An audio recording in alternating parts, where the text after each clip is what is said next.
I do work from home. Can I take a home office deduction on my taxes? You got to have a couple of factors going for me to say yes, and I'd like to just go over a few of those factors. First, you got to really be in business.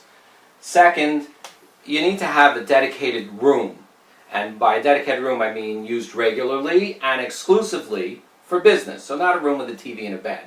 And also it must be your principal place of business, and that's a factor that usually trips up a lot of employees who have an employer who provides a principal place of business.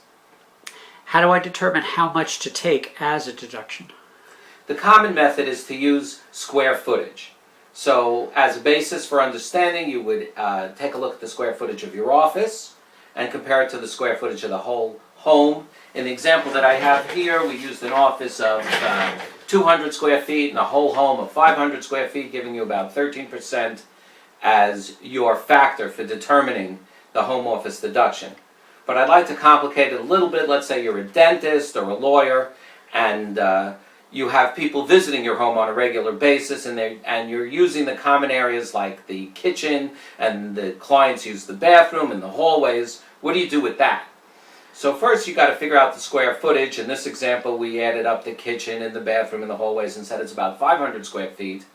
Over the entire home of 1,500 square feet would be about a third is common area. But we also determined with this taxpayer that the common area is mostly used by family.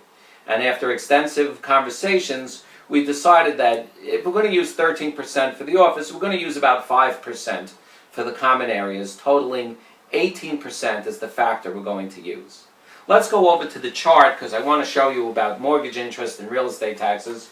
Remember, only mortgage interest. We don't use mortgage principal. Only interest is ever deductible on your tax return. And currently, you're taking those deductions on Schedule A.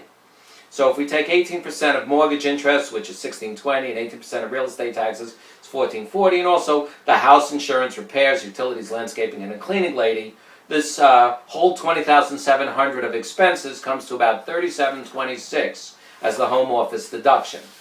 Another thing that I want to mention about the home office deduction, this $3,726 gets carried to your Schedule C if you're self-employed or onto your entity return. Don't forget, when you're filling out your Schedule A and putting down your mortgage interest of $9,000, you want to subtract the $1,620 that you used for home office and the $8,000 of real estate taxes, take out the $1,440. You only get to use every deduction one time.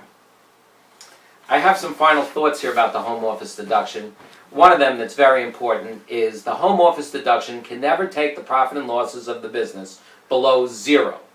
That's very important. Also, the home office deduction may change the basis of your home. You want to consider if you should even take the home office deduction if you're considering selling your home in the next couple of years. And in general, I strongly recommend you consult a tax advisor before taking the home office deduction.